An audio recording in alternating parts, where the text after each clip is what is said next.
It was the summit of Toledo's industrial might, the gilded age of our 20th century glory. Edward Drummond Libby had pioneered continuous flow sheet glass. Michael J. Owens had developed a glass bottle machine. Cars were rolling off a North Toledo assembly line where Jeeps would soon be cranked out by the millions. It was 1912. Willys, Ford, Owens, Libby, Stranahan, Doler, and DeVilbiss were household names. Toledo Rotary was founded that year, and Toledo Rotarians would establish a legacy of our own.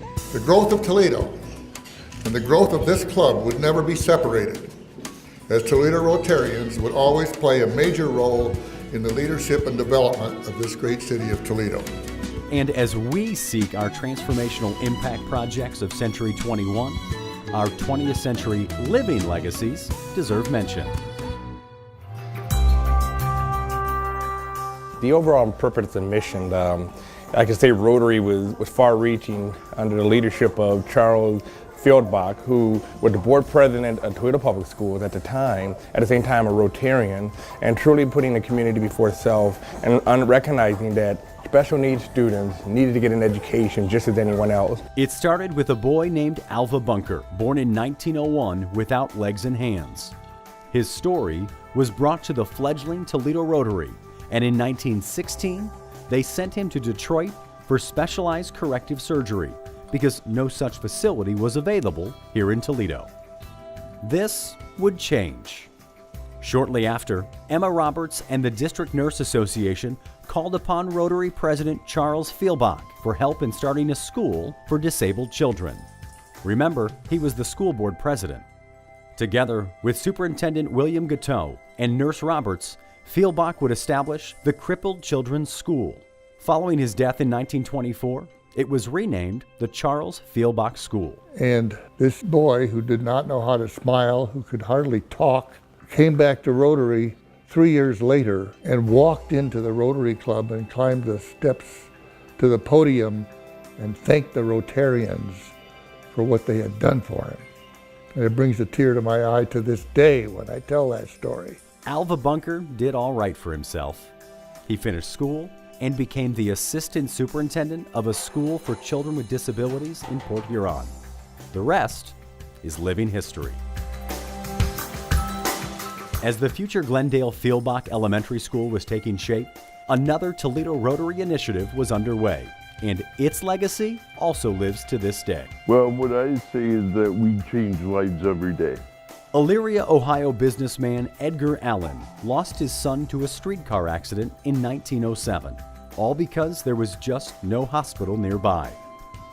He devoted himself to building one, and within a year, Elyria Memorial Hospital would open. As hospital treasurer, Allen walked the halls every day. Befriending a boy with polio, he became curious and discovered that over 200 children in Lorain County were disabled and receiving no care. He went on to fundraise and build the Gates Hospital, which specialized in caring for the disabled children of Lorain County. It opened in 1915, adjacent to Elyria Hospital. Edgar Allen started Elyria Rotary in 1918, and he took his cause statewide.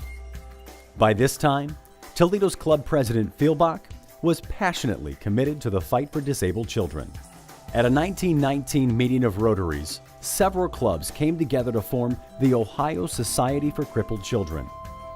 The Toledo Society for Crippled Children was established as a member in 1920.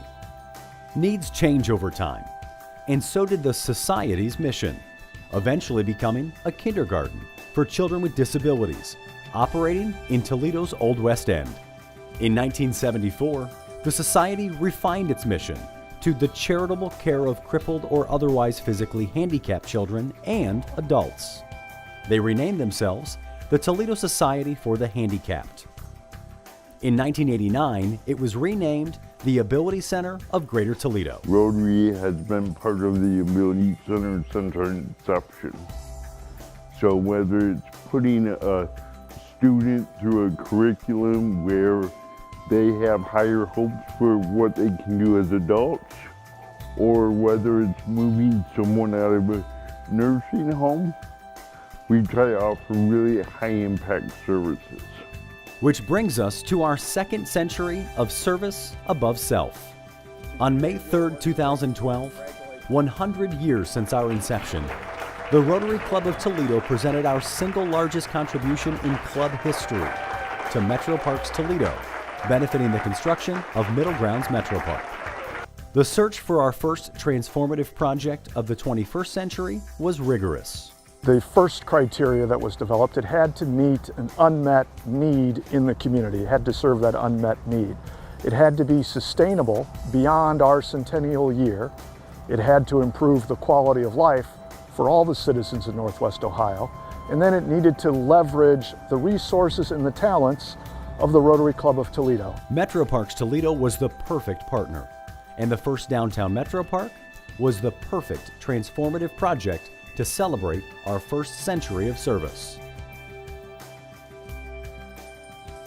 If the story of human progress is captured by the sheer perseverance of mankind, Rotary International, its regions and local chapters, need an entire volume. Toledo Rotary's next transformational project will fill another chapter or two, but the first one was written for disabled children, spoken for by one boy, with no legs, no hands, but one indomitable spirit. And that single movement for this young man became the main thrust of every Rotary Club in the world, of which there's some 32,000 to this day. And it all started with one crippled boy here in Toledo. I think that's just incredible.